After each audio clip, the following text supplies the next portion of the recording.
Hi, everyone. Thanks for listening to another episode of Pocono Mountains Podcast. I'm Jim Hamill. Warmer weather is around the corner as we transition from winter to spring here in the Poconos. The snow and ice melts away and we get to see regrowth all around the region. It's really an exciting time of the year. The Poconos, of course, is a year-round destination for millions.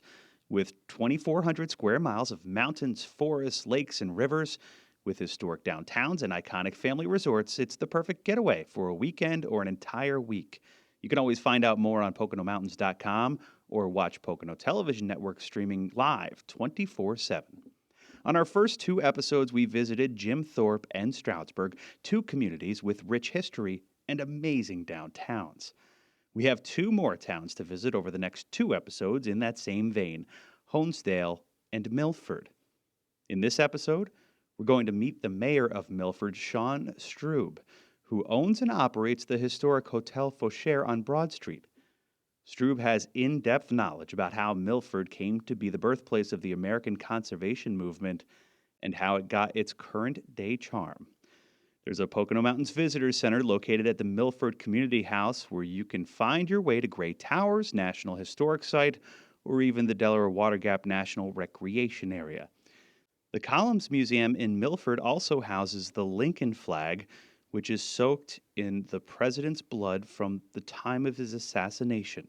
We want to thank everyone for listening to Pocono Mountains Podcast. We will have a new episode each week, highlighting lots of fun things you can experience while you're visiting the Poconos here in Pennsylvania in any season, winter, spring, summer, or fall. Now, Milford Mayor Sean Strube from an episode of Pocono Perspectives. Hi, everyone. Thanks for joining us again on this edition of Pocono Perspectives on the Pocono Television Network. I'm Jim Hamill, and I'm here in beautiful downtown Milford, Pennsylvania, in the Pocono Mountains, and I'm with the mayor of Milford, Sean Strube. Sean, thank you for joining us here in not only Milford, but your property here, Hotel Faucher. It's a beautiful place, and we appreciate you taking the time out. I'm delighted that you're here. Thanks. All right, and we want to get an idea, though, how did you come to take on this property, and not only this property, but mayor of this borough as well? Well, my story, I think, is a familiar one for many. I bought a weekend home here in the mid-90s. I fell in love with the area, and more of my life moved up here until I came here full-time. I then got started restoring buildings in Milford. We have wonderful sort of historic built environment here, and I got carried away and ended up in the hotel and restaurant business. And several years ago, our mayor stepped down in the middle of his term because he was moving to Florida, and the council appointed me to complete his term. So that's why I'm mayor. Wonderful. So now you're in a full term here. It just strikes me that you have a sincere love for Milford and especially the history here. I do. I grew up originally, I'm from Iowa, and I'm accustomed to sort of small towns and the small town values in the best sense of that phrase. And I also, my whole life I've been very engaged politically and as an activist. And, I believe if we're to get past the partisan divide and the kind of angry public discourse we so often have in the country right now, it starts neighbor to neighbor. It starts with people relating differently to the people in the communities where they live. And we're really trying to make Milford an example of that, of how we can transcend other differences we might have to build a better community for those of us who live here, work here, or visit here. And speaking of visiting here, describe to people where Milford is situated, because it's really not that far from it's the #1 city in the country. Milford is the county seat of Pike County, which is the only county in Pennsylvania that is part of the New York SMSA, the Standard Metropolitan Statistical Area. And we're less than 75 miles from the Lincoln Tunnel, from where we sit right here. So in that sense, we're very much oriented to New York. At the hotel, we get 7 or 8 times as many guests from New York City as we get from Philadelphia, although we get plenty of Philadelphians as well. And we're on the banks of the Delaware River, right in the heart of the Delaware River Highlands, which is the area, the north end of the river that has the Catskills on the New York side and the Poconos on the Pennsylvania side. And in a community that has long been a resort and summer destination. In the mid-19th century, when sort of a resort class emerged, right? before the American Revolution, people didn't vacation. You either had your country estate or you went to Jones Beach with the great unwashed masses. And as a middle and upper middle class emerged and people could vacation, and labor organizations, had 2 weeks of vacation as part of their contract, there were places that began as the first kind of vacation destinations inland from New York. And they were at the end of the railroad spurs. So there was a railroad spur that went up to Saratoga, there's one that went down to the Delaware Water Gap, and there's one that came to Port Jervis, New York, which is just 6 miles away. So those areas emerged as resort and vacation destinations in the mid-19th century. At the time of the Civil War, Milford had 1,000 hotel rooms. It had mail delivery 3 times a day and twice on Sundays. So it was really, and during the Gilded Era, it was like the Hamptons of its day. That's why when people come through the hotel and they see one famous person after another, we have the pictures and the old guest registries, from business tycoons to heads of state to stars of stage and screen.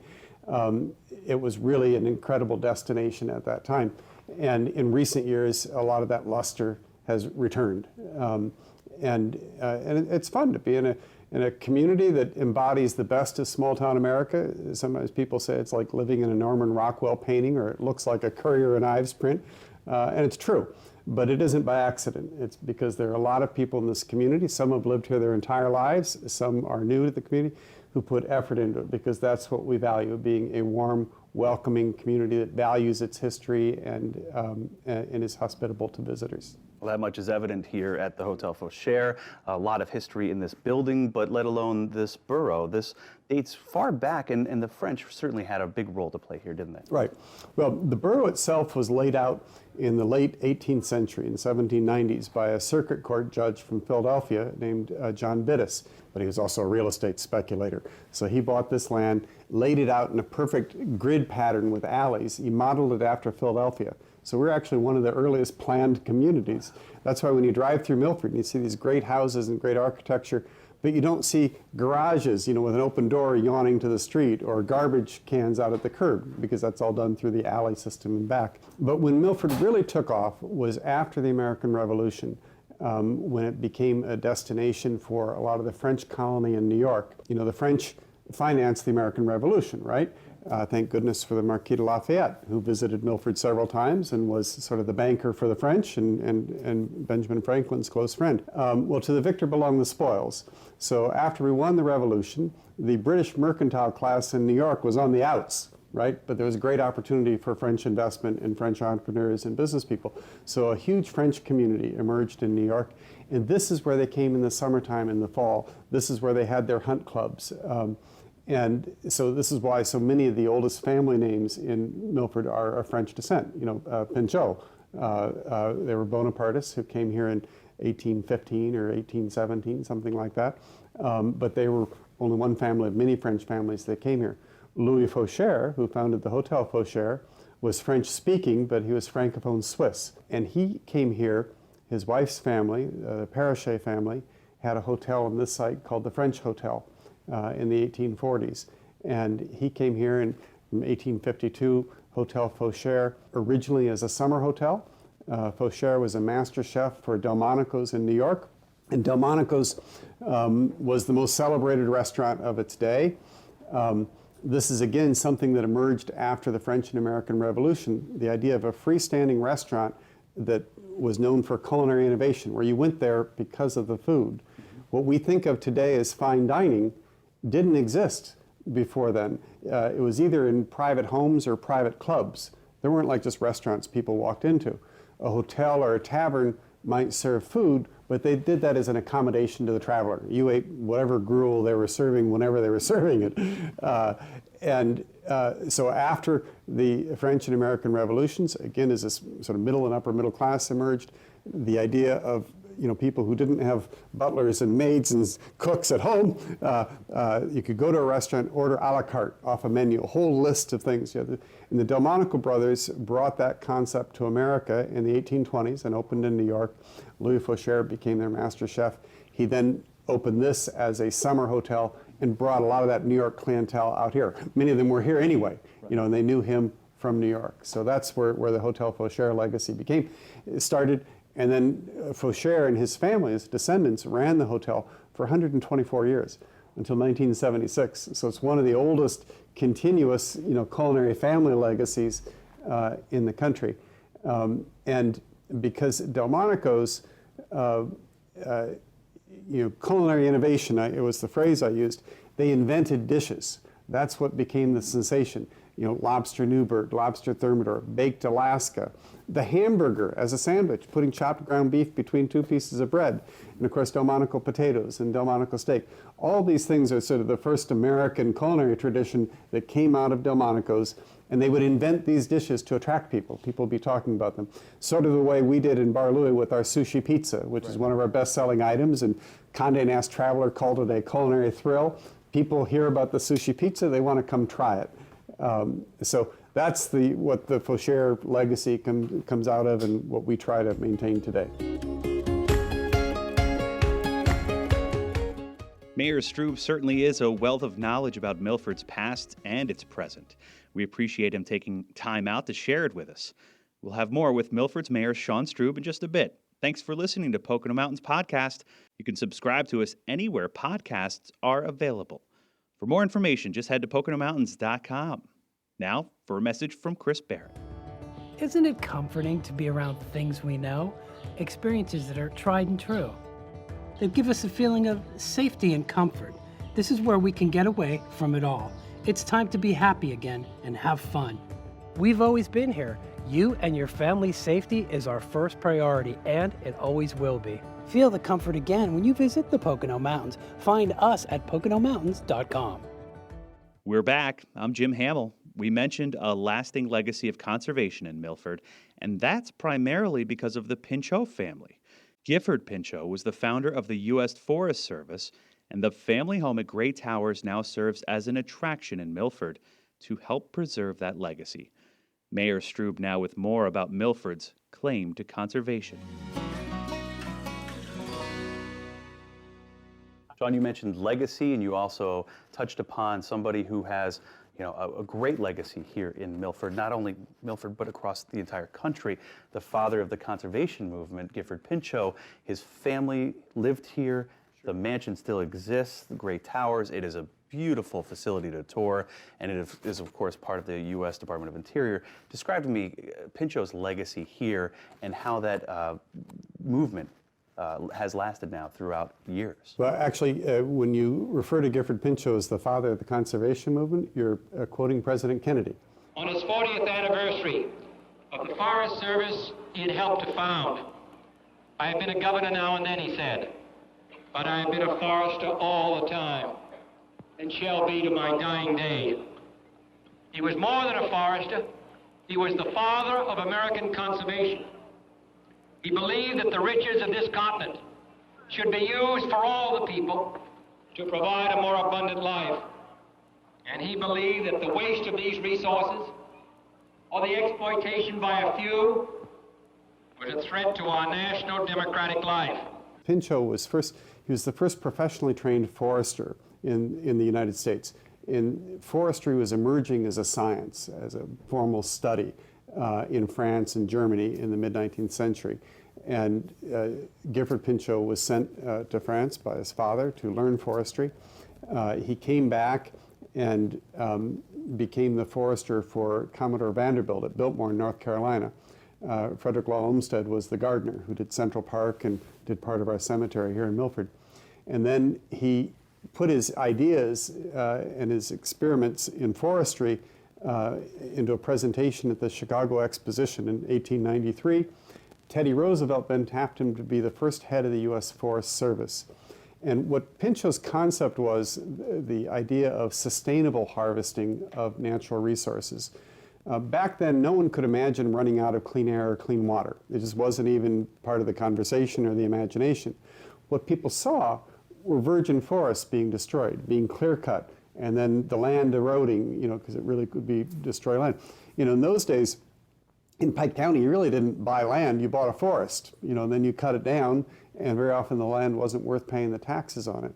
So Pinchot introduced the concept of sustainable forestry and believed that these natural resources should be used, as he would say, for the greatest good for for the greatest number for the greatest period of time. And in fact, Teddy Roosevelt and Gifford Pinchot had dinner here at the hotel one night, and according to an old newspaper article we found from the 1920s, I think, it described how they sketched out on a napkin a plan for the National Park Service, which was sort of John Muir's baby, right, to be part of the Interior Department, because the Park Service, the national parklands were to be left alone for recreation and scenic vistas and that sort of thing. The Forest Service, they put as part of the Agriculture Department, because it was to treat the forest like a crop. The country was growing rapidly. We needed timber. How can we have timber on a sustainable basis rather than destroying all of our forests? So that was more about scientific management, which is what Pinchot was, and that became part of the Forest Service. The first mass civil disobedience around an environmental issue was here in Pike County when they were proposing to dam the Delaware River and build the Tox Island Dam. And they would have these mass protests, and many people would get arrested. This was in the 60s and the early 70s, before the environmental movement really started to kick in. And in fact, when President Kennedy was here in September of '63, just a few weeks before he was killed, it was kicking off his environmental tour, which was an effort that then led to what today we know as Earth Day, which is in April every year. So there's a very deep and rich and fascinating, to me, history of the conservation movement here that has very important lessons that are only becoming more urgent today. The Gray Towers is now a National Historic Site operated by the U.S. Forest Service. And in fact, it's the only historic building operated by the federal government that's open to the public that is not managed by the National Park Service. Everything else, from the White House, the Washington Monument, everything else, National Park Service is responsible for operating those. But this, the Forest Service operates because it's really their spiritual home.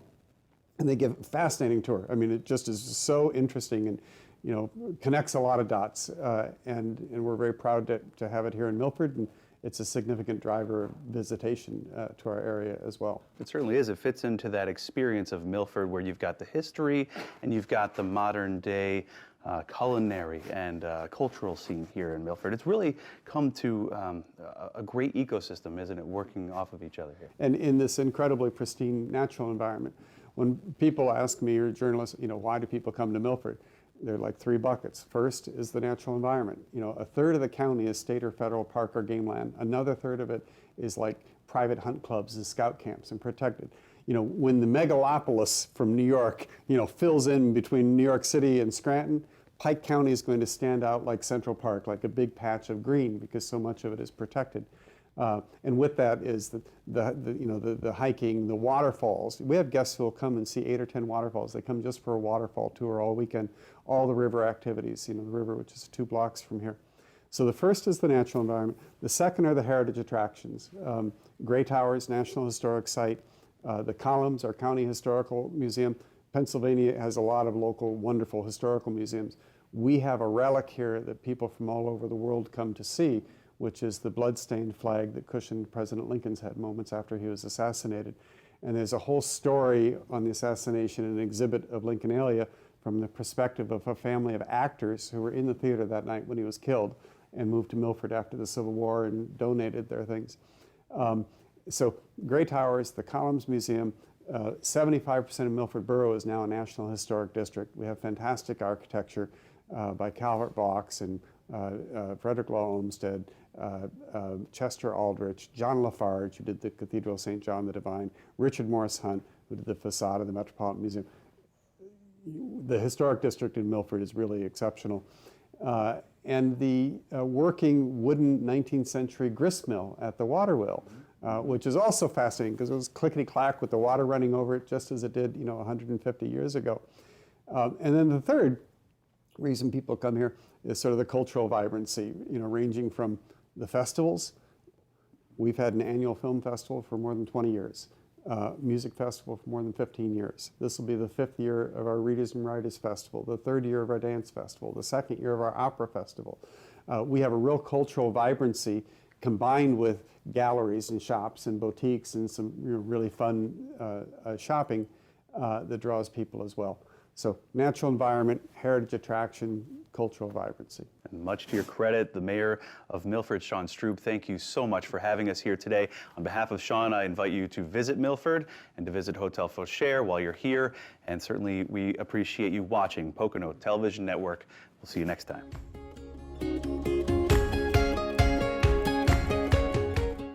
We hope you enjoyed Pocono Mountains podcast. Thanks again to Mayor Strube in Milford. Next time, we'll visit Honesdale, another historic downtown with tons of new shops and restaurants. And recently, Country Living magazine called Honesdale one of the top 10 small towns in the whole country. We're going to meet the former mayor who wrote the book on Honesdale. Please remember to subscribe anywhere podcasts are available. Come visit us in the Pocono Mountains. Plan a trip today.